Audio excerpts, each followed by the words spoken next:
Hey, I'm Alex Radcliffe from Board Game Co, and today I'm reviewing Trials of Tempus from WizKids. Trials of Tempus is a 2 to 8 player team-based experience in which players are going to be taking control of 8 different characters and kind of building their own classes to an extent. You're going to have these characters, the rogue, the fighter, I just dropped my token over here, the rogue, the fighter, the wizard, the cleric, all these various classes in the game, 8 different ones, each of them coming with a recommended build of what subclass you should be within that class, as well as what character to be. And to that end, you're going to be building out your own character, probably starting with what they recommend at first, but as the game progresses, as you start diving into it, having the opportunity to draft your teams and draft your classes, draft your subclasses, well I guess not really draft your subclasses, draft your characters along with them, and then pick your subclasses, building out your own unique team in a team that's either going to be a 2 versus 2, 3 versus 3, or 4 versus 4 experience. Like if you're playing at 2 players, you should be controlling 2 characters each, but past that, this is an arena skirmish based team play experience in which you're trying to accomplish your goals, trying to get 2 points, you're trying to get the most points by the time you take down this evil boss is going to be generating onto the board. To that end, you're going to be trying to do a bunch of things that get you points in the game. You see, the game is going to be driven by the team that you build out together, well, separately your own different teams or whatnot, but then also the unique combinations of quests you're going to have in play. You have this deck of quests, and you're going to have 3 quests that show up every single game. You're going to have a combination of 3 quests that kind of give you the situation that you're going for as far as how you score points in the game. Maybe you have Monster Slayer over here, and Monster Slayer is going to be delivering the last hits on monsters, and the damage that defeats the monster is the last hit, so you're trying to kill monsters. You have a whole bunch of enemies on the board over here, and you're trying to get that last hit on them so you can start putting your own team tokens onto this card. Because each quest comes in 3 phases. The first phase over here is 2 last hits, then 5 last hits, then 10 last hits, and that's iterative in the points that it'll give. You'll get 1, 2, and then 3 points for achieving those, meaning each quest card is good for up to 6 points. Additionally, there's other things that'll give you points in the game. There's going to be loot that you're going to be grabbing, which will give you points. There may be events that come out every single round, whether there are events that will come out every round, but some of those events might give you points as well. And then once you get to 10 points, you're going to trigger the arrival of the big bad, who's going to show up on the board and be someone you have to take down, and once you do take him down, that will trigger endgame, and whoever has the most points wins at that point. And so the variety of quests are going to drastically affect how you engage with the scenario. If you have Monster Slayer, you're trying to slowly kill monsters, but you may have a bunch of these quests that have nothing to do with killing the enemies on the board, and there may be incidental people who just you have to dance around and try to avoid them being in your way as you try to accomplish the other quests, as perhaps you try to read the runes and wander from location to location, taking a knowledge test on 3 different locations to be able to go to altar to altar to altar, wandering around the board and engaging with these spots. And it's worth noting, these various tokens on the board, there's a whole stack of tokens, and what you put down on the board will change depending on which quest you're engaging in. And so you have these quests that are driving the main thing you're trying to do as far as how you win. You are ultimately in this game, and yes, you're going to be killing each other. That is very helpful in terms of if you have an opponent who's slowly making their way towards their last altar where they're going to get themselves 3 extra points, well, if you're able to take them down and stop them from getting there, well, you're able to stop them from getting those points, and you can have that leverage and keep ahead of them in the game. As far as the actual gameplay sequence, it's all handled very nicely on these player aid cards over here, but you're going to have, every round, you're going to be starting by drawing cards into your hand, and you're going to be drawing more cards at the beginning of the game, but then after that, you're drawing 2 cards per turn, and then from there, you're going to go ahead and resolve an event. You have this giant stack of events somewhere on the table. I had a giant, here we go. We got a giant stack of events over here, and these events are going to give you the absolute tons of things, that's upside down, you're trying to get the absolute tons of things that the events will give you. Different stuff that, you know, if and when, no, that's actually a bad one, that combines with other stuff. Arcane Exchange appears at a random location. When occupying the space, you may remove a loot card you possess from the game to draw a new loot one once per party. Over here, Fallen Blade appears at a random location initiative. You're going to roll these dice to decide where they appear and look at the hexes. So 11 and 8 is going to appear somewhere about over here. Melee Great Weapon Attack, you're going to have a new item over here where you get this new item you can go ahead and gather. So you have all these things, these events that are going to give you different things from heal to damage to ways to get points or possible new quests that will show up are going to be popping out from the events. From there, you're going to go ahead and resolve for initiative, where all the players in the game are going to go ahead and resolve in order. You'll go ahead and resolve each character. That character's going to be 5 initiative. Roll again. Going through your characters 20, look at that critical hit over there. You're going to be setting the initiative of each of your characters. Monsters are always act at initiative 10. You're going to go ahead and resolve the initiative for that round, at which point you're going to go towards actually taking your turn, where your players are going to go ahead and take actions to be able to move around the board, to be able to attack, to be able to do a bunch of things, all driven by their cards. That's where players have a set of cards that will be in front of them in different ways, and this is where you're going to have your primary cards, which are going to be in play in front of you. Ideally, you can place them not on the board, but for the sake of you seeing it, I'm going to show you how this works. Right now we have the fighter character. Depending on the build and the combination of characters and subclasses and main classes you can have cards with different stars over here that give you your specific cards you're trying to be mindful of and balance. And some of these are going to be upgradable attacks. I believe this one's the attack. Yeah, this one upgrades over here. So you can have upgradable attacks as well. And then past that, you have your deck over here, but you're going to be dividing your deck into your level 1 and your level 2 cards. So over here we have our level 1s, over here we have our level 2s, and when eventually you burn through your deck, you're going to eventually go ahead and grab your level 2s, grab 2 cards from your level 1, so you're slowly building your deck, and then in subsequent shuffles, you're going to be able to select the combination of cards that you're pulling back into your hand, meanwhile as you upgrade your weapon attacks as well. And so you are going to get more powerful and have more agency as the game progresses, but ultimately the combination of your cards over here, these are going to give you different actions. So we have a general stat thing over here, but over here, these 3 cards over here are different actions. You have your move and attack and skill, but then you also have your hand of cards. You can go ahead and use actions here. We'll have a charge action, which is a move plus an attack as a single action. We have chain actions over here. Chain actions are going to combine with other things, whether damage, whether attacks, whether chaining with anyone over here. This one's gain 1 action this turn, so you can play this card to be able to chain into another card and get a full extra action, just giving you 3 actions that turn, a full extra action over. You can have free actions over here. The free opportunity attacks, they're just ways to play extra cards that have an effect, and so you're trying to use those cards to play free actions, to chain your cards to get extra damage, get extra actions, get extra movement, whatever it is. Many of these cards over here will have ongoing effects. Depends on the class. The fighter actually has far less ongoing effects. The mage over here, on the other hand, the mage has a bunch of ongoing effects. You can see these over here. This is actually the ranger. The ranger has a bunch of ongoing effects over here as far as these little time tokens, which will mean the card will stay in play, although there are ways to get rid of those cards, but those will give you extra stat boosts as you go through the game to yourself, to your teammates, to different ways to slowly build out your tableau as you go through the game. And so you're trying to manage your hands, take your actions, move around the board, attack the various locations, strike down the enemies, all of what you do being defined by the quests that you're trying to activate, because whether you're trying to take down your opponent's tower and deal 40 damage to them, or you're slowly trying to take down his 100 health. I believe it's 100 health if I recall correctly. His card's somewhere over here. We have these various big bads you can try to take down. We have the hill giant with 100 points of health that you have to slowly take down, all while they have their own trick of how they activate. Meanwhile, these enemies on the board they have these different enemy camps that will be in play. Also, by the way, we have a double-sided board that there's whole different sides to this board. They'll give you a different map as well. But the various enemy camps in play are going to be kind of hovering around and being mindful of the fact that as they take damage, as you deal damage to them, they'll start activating and engaging, and you can use that for your advantage in a variety of ways, because they often activate and attack the close enemies. So loosing an arrow into a bunch of enemies that happen to be next to your opponent is a great way to have the entire band slowly team up and gang up against them and just assault them, dealing extra damage to them. And your characters only have 30 health. They have damage resistance as well. They're going to have various shields in them that give you how much damage they resist, but they only have 30 health, which means especially if you're fighting off against someone like the wizard over here who has very little damage resistance, depending on the class, the character you use over there, because you could mix things up in different ways, but you're going to have them just slowly melting apart as you have a team of 4 different enemies descending upon them, combined with yourself loosening your own extra arrow directly into the back of their head, slowly killing them and causing them to be out of the round, to be able to no longer engage with their objective right now, and to have to reset and just have a harder time getting what they need done in the game. Past that, it kind of comes down to the actual quests of play.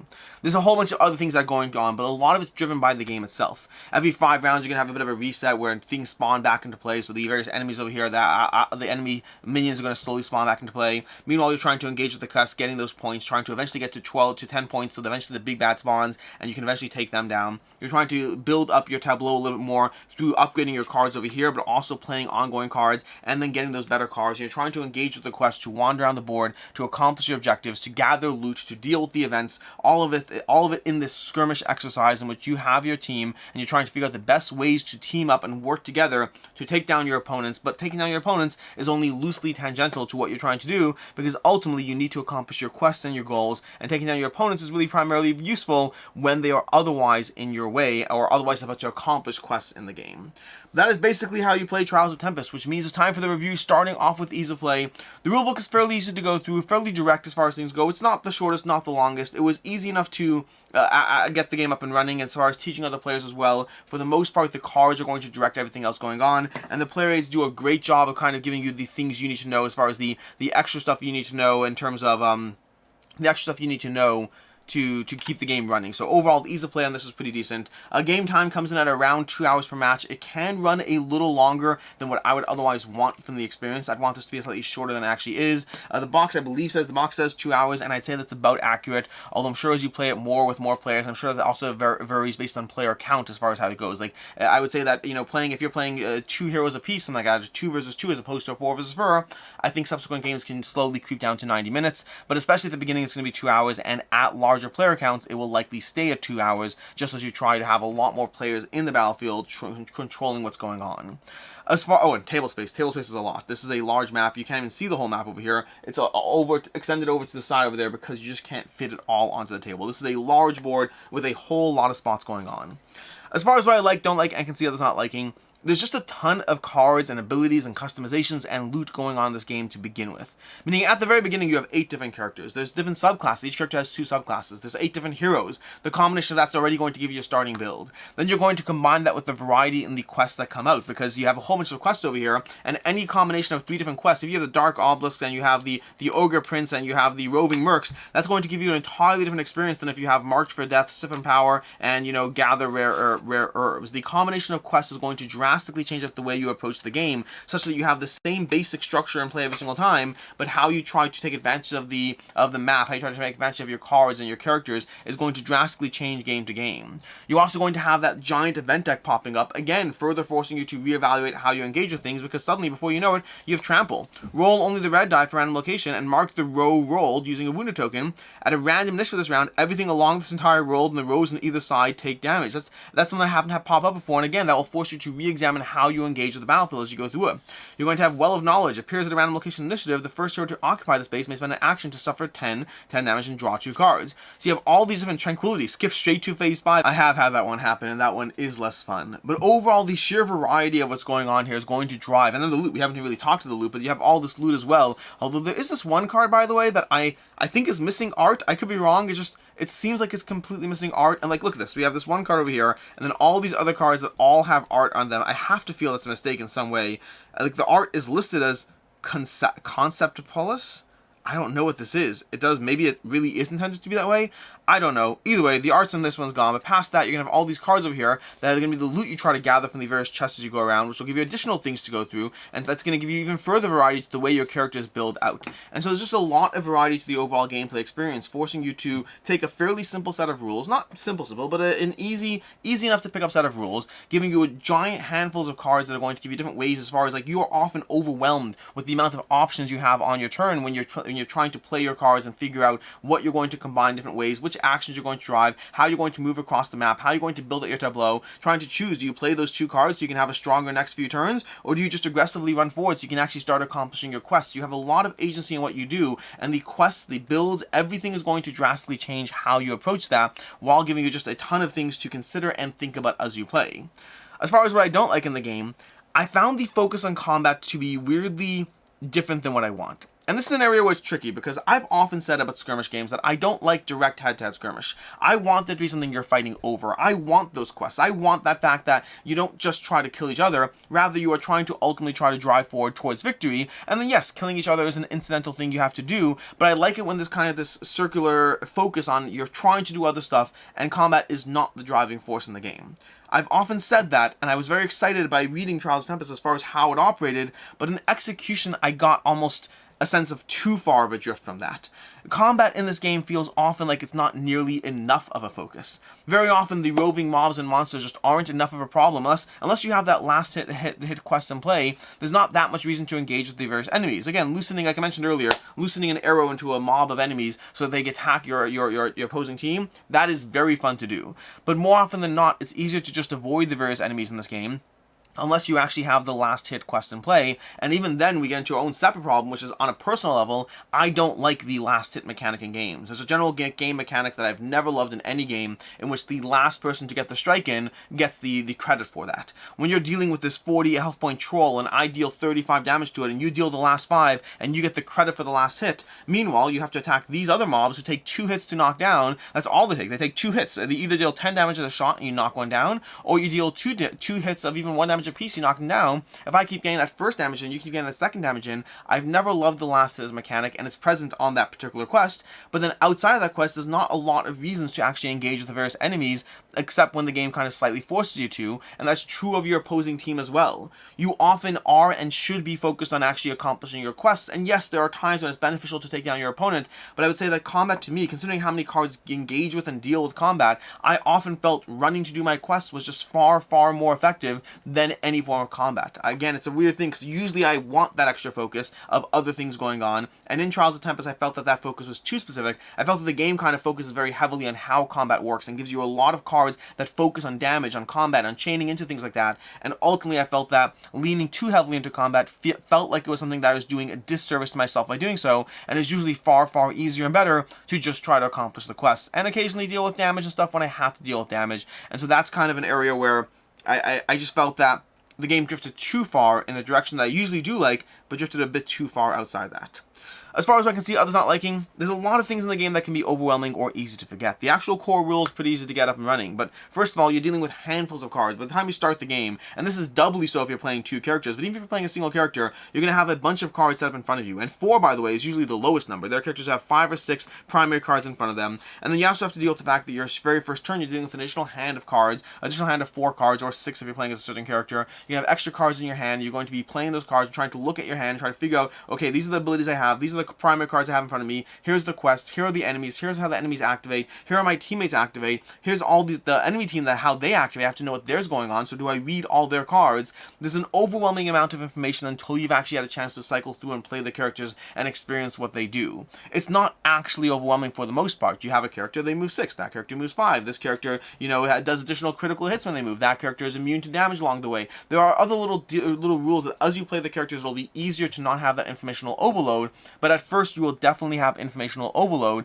and it's just you have to make decisions within that construct to just try to move forward while dealing with a lot of information that may come back to bite you because you just don't know that it exists. And then, like I said already, it's easy to forget things. It's easy to forget the amount of cards you have, the abilities you have, the roll modifications. You also have these stats over here. That's another thing I didn't love. You have these stats over here as far as things you roll for various tests. That just didn't come up that often in our game. So here and there you'd be like, oh, I'm doing a knowledge test now. Like one of those quests I mentioned, I'm doing a knowledge test, but very often in games, I felt like those various athletics, knowledge, savvy, those tests were very infrequent for these stats that you have. But then it's also, every character has their own interaction ability, and the amount of times players forgot that, that's something I have to frequently remind them, hey, by the way, you can burn cards to deal with your unique interaction ability, which is good. I like the fact that they have that. It gives you something to do with, you know, if I mentioned my complaint about having all these cards for combat, and you're not engaged in combat half the time, well, yes, you can discard them for their interaction ability, although some of those are combat related, so there's that circular nature over there, but it's very easy to forget a bunch of these side things of how stuff work in the game, how movement works, how line of sight works. For the most part, the concepts are very similar, but there's just a lot going on for a new player. As far as final thoughts on Trials of Tempus, I was very excited to like this game. I went from not really caring or knowing with the game at all to like, hey, you know, another giant box miniature deluxe version of this game from WizKids. Very excited to dive into it. If you watch my unboxing video, you'll see I'm excited to dive into the game experience. There's so much going on as far as just the sense of D&D like combat and adventure in a skirmish engine that just really worked, and I was very excited to dive into it, and it's okay. I didn't mind it. I've had a good time with this, but it's only okay for me, primarily because I feel that combat aspect drifts too far to the left. A lot of elements of this game really feel like they hone in on combat, and it just, in the games I've played, I just felt that I could choose to engage in combat, but it felt like it's something that the game almost wants you to do, but doesn't reward you enough for doing so. It kind of feels like, I've had this issue with other games in the past. I remember there's a different game, a Warhammer game at one point, I can't remember what it's called, Lost Relics, I believe it was, where the game operated incredibly well, except for one small problem, is that you could always dash towards the exit and just avoid the scenario entirely. It almost felt like a broken situation. It was like, hey, here's this game that really, really works if you forget the fact that you can run towards the exit. And I kind of got similar vibes from Trials of Tempus. I like the overall game structure, but it's kind of frustrating when I spend half my turns attacking you and then realize that that doesn't actually help me nearly as much as I should want it to or think it does, and it's far easier to just run around and accomplish the quest and deal with, you know, let you do your own thing, and hey, if you're really chasing me down, I'll try to attack you, but past that, it's easier for me to do my own thing. And I didn't love that sense of things. That took away from my enjoyment of an otherwise enjoyable experience, and otherwise a game that gives you a ton of variety. Again, the variety of quests is great, the variety of characters is great, the amount of things you can do on your turn, all those things, very well done. but a lot of those things kind of felt like they were lost by the wayside as I just ran around the board trying to accomplish quests and incidentally engaging in combat where necessary to do so. And so that did take away from my enjoyment of the experience. A lot of good things going on here, but ultimately it felt like the direction of what I want out of a skirmish game, again, even though it's usually the thing I ask for, drifted a bit too far to the left. So for me, this is a 3 out of 5. It's what to enjoy here, but ultimately, ultimately that balance issue, at least from our experiences, it felt like it took me a little bit out of where I wanted this game to be. As far as other game recommendations, first of all, Super Fantasy Brawl. If you're looking for a fast, easy to pick up skirmish game that really gives you objectives and gives you a combat and just does it in a very fast, easy to dive into game, Super Fantasy Brawl is one of my go-to recommendations for an easy to play skirmish game. And if you're looking for something with a little bit more nuance and layers to it as far as how much stuff you can actually stack, a lot more to get into, but can be very rewarding when you do so, God Tier from Steamforged Games is another one that I'd really recommend. In any case, and until next time, I'm Alex Radcliffe from Board Game Co. I hope you enjoyed this video, and as always, I hope you have a good one.